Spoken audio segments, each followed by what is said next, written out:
Well, let's see, the preface to the second edition. The first edition of this book was published by McGraw-Hill. They did not sell enough to warrant a second edition, mainly because they did not think it worthwhile to allow people in North America to buy it.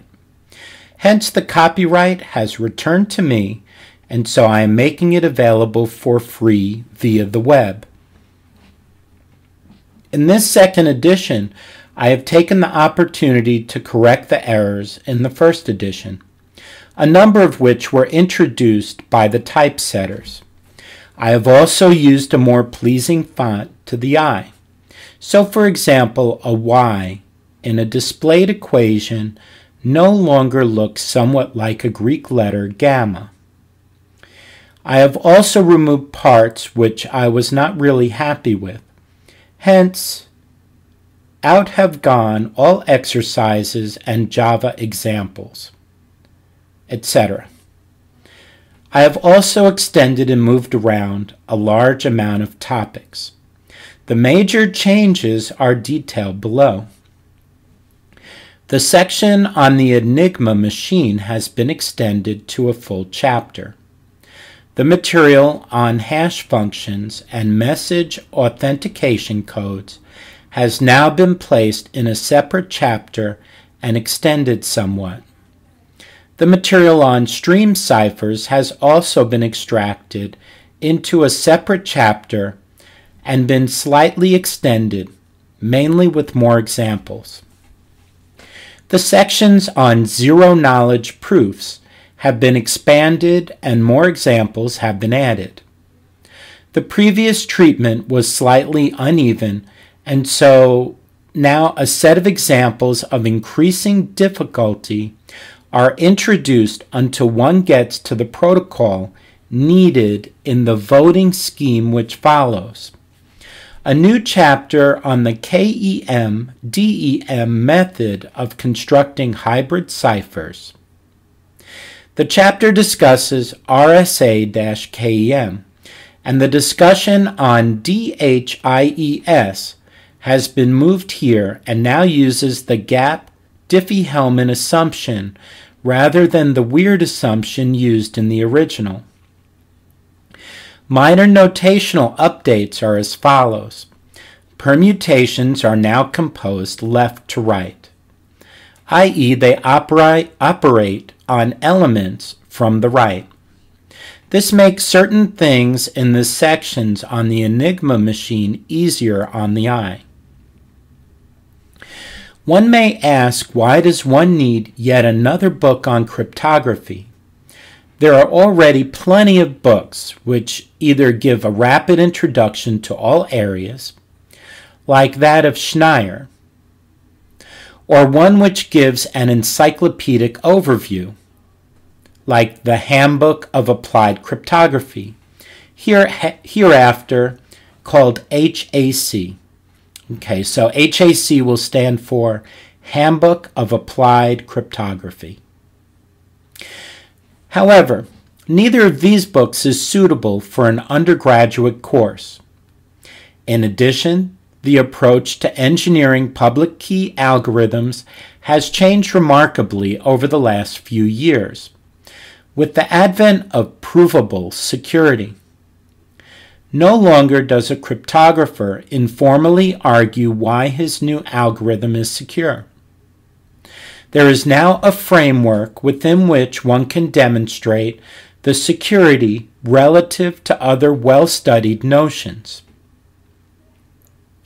Cryptography courses are now taught at all major universities. Sometimes these are taught in the context of a mathematics degree. Sometimes in the context of a computer science degree, and sometimes in the context of an electrical engineering degree. Indeed, a single course often needs to meet the requirements of all three types of students, plus maybe some from other subjects who are taking the course as an open unit. The backgrounds and needs of these students are different. Some will require a quick overview of the current algorithms in use, while others will want an introduction to the current research directions. Hence, there seems to be a need for a textbook which starts from a low level and builds confidence in students until they are able to read, for example, HAC without any problems. Remember, HAC is Handbook of Applied Cryptography. The background, I assume, is what one could expect of a third or fourth year undergraduate in computer science. One can assume that such students have met the basics of discrete mathematics, modular arithmetic, and a little probability before. In addition, they would have at some point done, but probably forgotten, elementary calculus.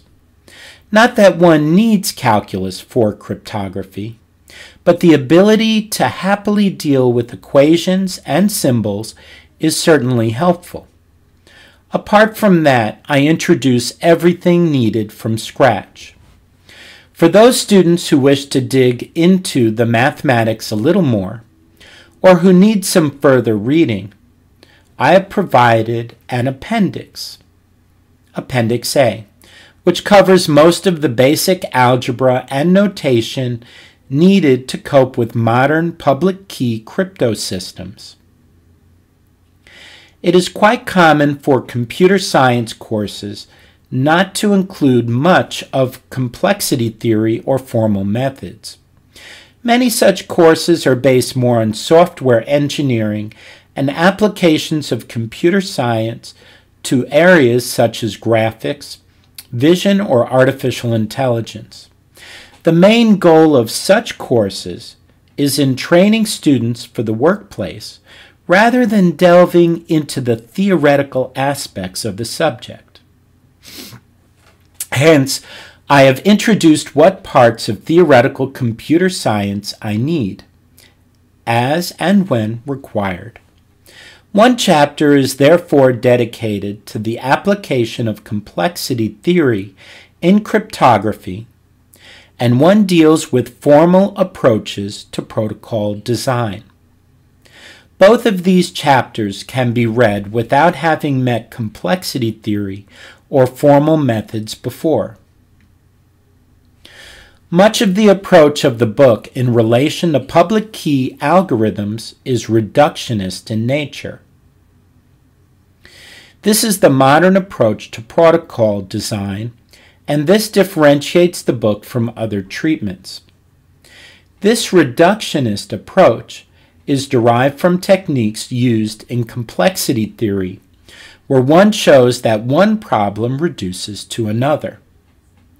This is done by assuming an oracle for the second problem and showing how this can be used to solve the first. At many places in the book, cryptographic schemes are examined from this reductionist approach, and at the end, I provide a quick overview of provable security. I am not mathematically rigorous at all steps, given the target audience, but aim to give a flavor of the mathematics involved. For example, I often only give proof outlines, or may not worry about the success probabilities of many of our reductions.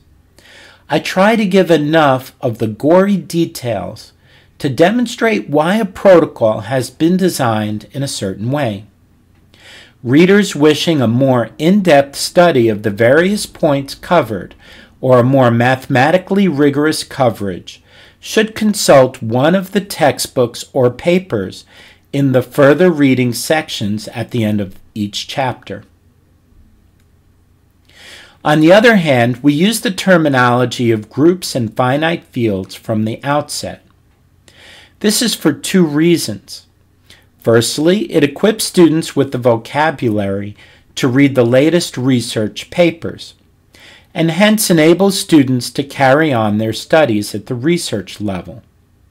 Secondly, students who do not progress to study cryptography at the postgraduate level will find that to understand practical issues in the real world, such as API descriptions and standards documents, a knowledge of this terminology is crucial. We have taken this approach with our students in Bristol, who do not have any prior exposure to this form of mathematics, and find that it works well as long as abstract terminology is introduced alongside real-world concrete examples and motivation. I have always found that when reading protocols and systems for the first time, the hardest part is to work out what is public information and which information one is trying to keep private. This is particularly true when one meets a public key encryption algorithm for the first time, or one is deciphering a substitution cipher. I have hence introduced a little color coding into the book. Generally speaking, items in red are secret and should never be divulged to anyone. Items in blue are public information and are known to everyone, or are known to the party one is currently pretending to be. For example, suppose one is trying to break a system and recovers some secret message, M. Suppose the attacker computes some quantity, B. Here the red refers to the quantity the attacker does not know, and blue refers to the quantity the attacker does know. If one is then able to write down after some algebra, blue B equals ... equals red M, then it is clear something is wrong with our crypto system. The attacker has found out something he should not. This color coding will be used at all places where it adds something to the discussion. In other situations, where the context is clear or all data is meant to be secret, I do not bother with the colors. To aid self-study, each chapter is structured as follows. A list of items the chapter will cover so you know what you will be told about. The actual chapter contents. A summary of what the chapter contains.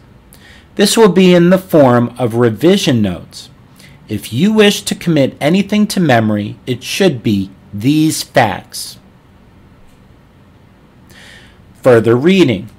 Each chapter contains a list of a few books or papers from which further information could be obtained. Such pointers are mainly to material which you should be able to tackle, given that you have read the prior chapter. Since further information on almost any topic in cryptography can be obtained from reading HAC, I do not include a pointer to HAC in any chapter. It is left as a general recommendation to the reader to follow up any topic in further detail by reading what HAC has to say. HAC, Handbook of Applied Cryptography.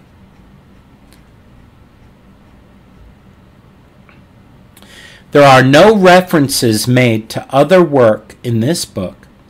It is a textbook, and I did not want to break the flow with references to this, that, and the other. Therefore, you should not assume that any of the results in this book are my own. In fact, none are my own.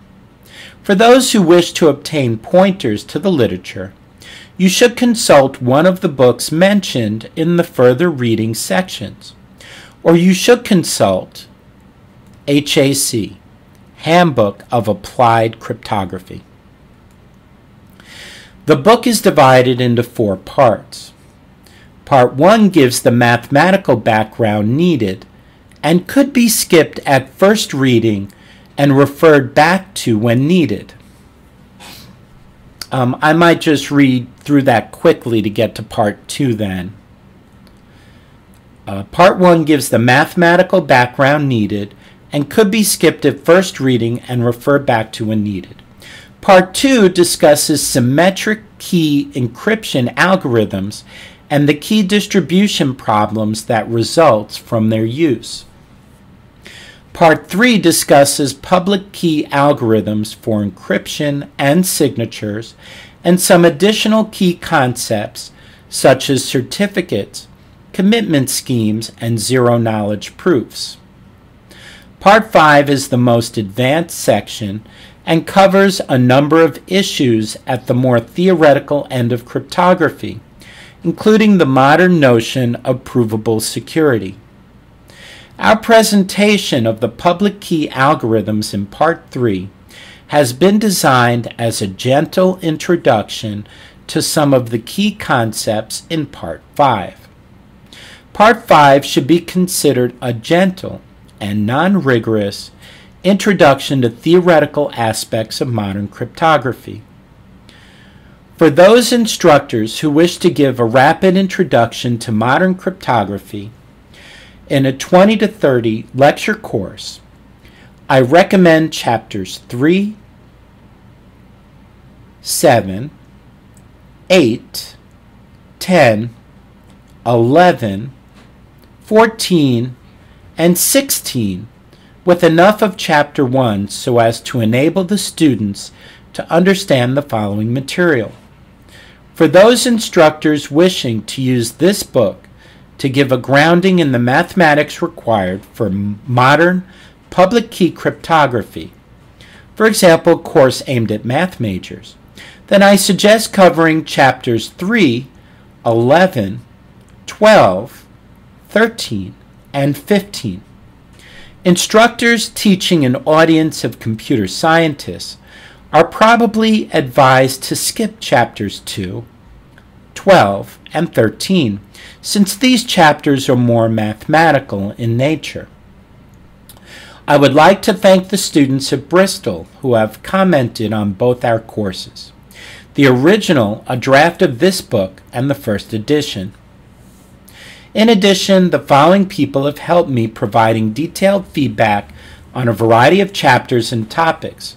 Plus, they have also helped find errors.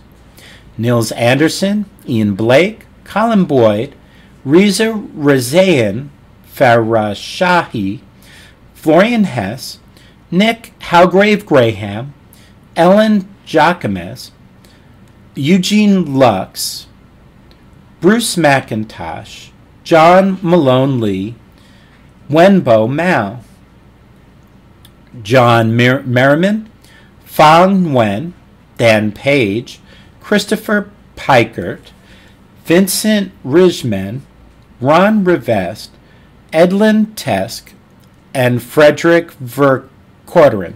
I'm sorry if I messed up anybody's name. Nigel Smart, University of Bristol, that's the author of this book. Further reading, A.J. Menezes and P. Van Oorschot and S.A. Vanstone, The Handbook of Applied Cryptography, CRC Press, 1997.